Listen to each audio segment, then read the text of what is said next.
Katika utengenezaji wetu wa software na program za aina mbalimbali, kuna mazingira ambayo tutakutana nayo, tutahitaji kuweza kupokea some information kutoka kwa user. Let's say tujalie kama namna ambavyo una search katika Google. Unapoifungua Google, automatically inakuja bar sehemu ambayo utaweza kuandika kitu kwa ajili ya kuweza kusearchiwa. It means kwamba pale Google inachukua input.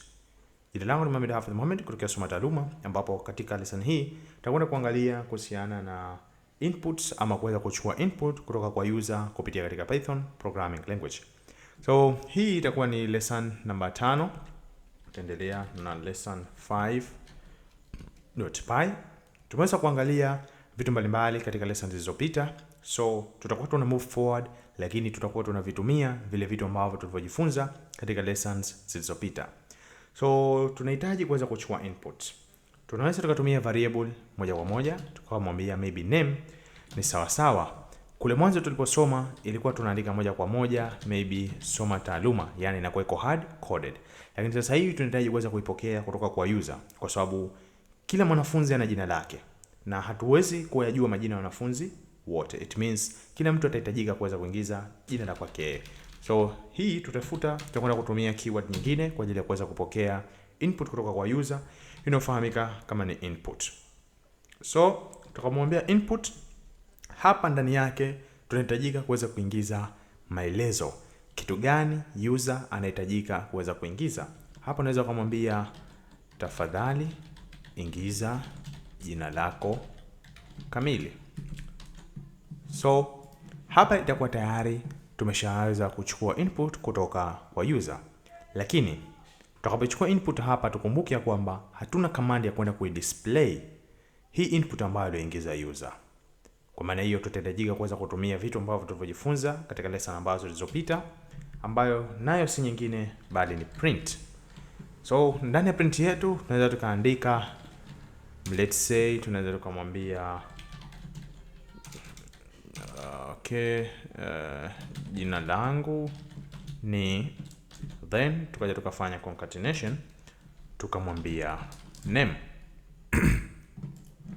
So tutairun Python program yetu kama ambavyo unaona pointer anatusubiria, tafadhali ingiza jina lako kamili. Na mara baada ya kuingiza jina langu Mohamed Hafidh Mohamed, chini moja kwa moja ananiambia jina langu ni Mohamed Hafidh Mohamed. So tayari tumeshaweza kupokea input kutoka kwa user. Okay. So kupitia namna kama hii tunaweza tukachukua inputs za aina mbalimbali kutoka kwa user. It doesn't matter kitu gani ambacho unahitaji kuweza kukipokea. So kupitia katika method hii ama kupitia katika namna hii unakwenda kupokea data types za aina zote. Na imani ya kwamba unafahamu data type ni kitu gani. Kama itakuwa haufahamu ni nini data type, na kushauri na nakunasihi kuweza kurudi katika lesson ambayo iliyopita ili uweze kujifunza kuhusiana na nini hiyo data type na inafanya kazi vipi. Labda tuna mazingira ambayo tunahitaji user aweze kuingiza specific data type wakati wa kuchukua input kutoka kwa yule user wetu husika. Naweza kujalia labda tunahitaji kuweza kuingiza age.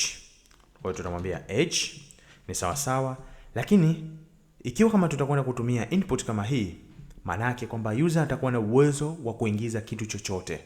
String, anaweza kaingiza maelezo, anaweza kaingiza nambari, anaweza kaingiza decimal numbers. So all in all anaweza kaingiza input ama data type ya aina yoyote ama random characters. Lakini age tunahitaji specifically kwamba hii aingize ni nambari. Na kwa sababu tutahitaji kuweza kufanya calculation, maybe kuna umri ameruhusiwa, hajaruhusiwa kufanya kitu hichi au kile, kwa maana hiyo lazima ziwe katika in terms of number.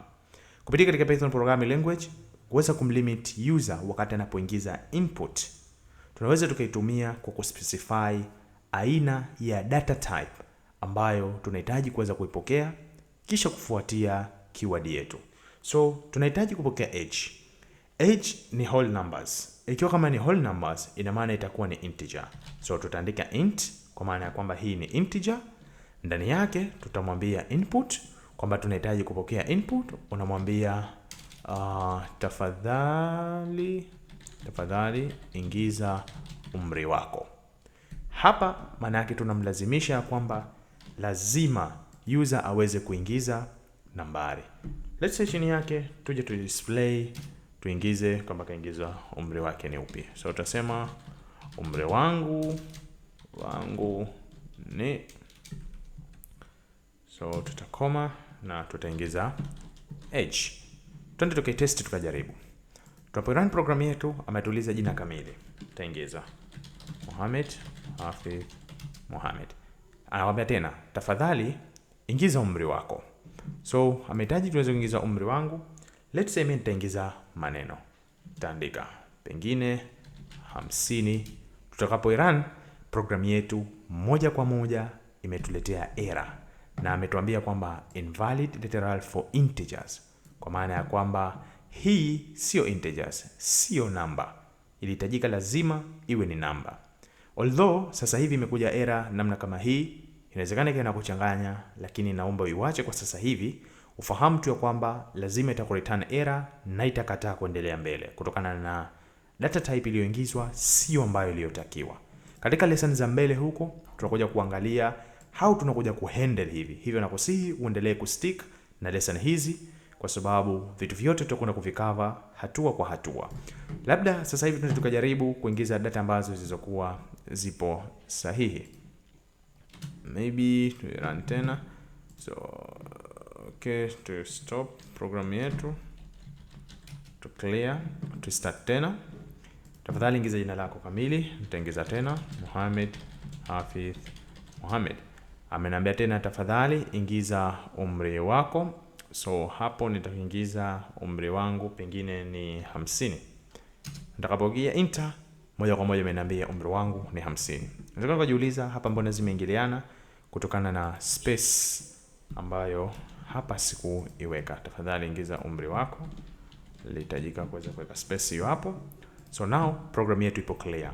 So kupitia katika lesson hii tumeweza kujifunza namna gani tunaweza tukapokea input kutoka kwa user, lakini vile vile kuweza kurestrict input hiyo kuhakikisha kwamba anaingiza data type maalum ambayo sisi tunahitaji kulingana na information ambayo atakuwa anaingiza user yule.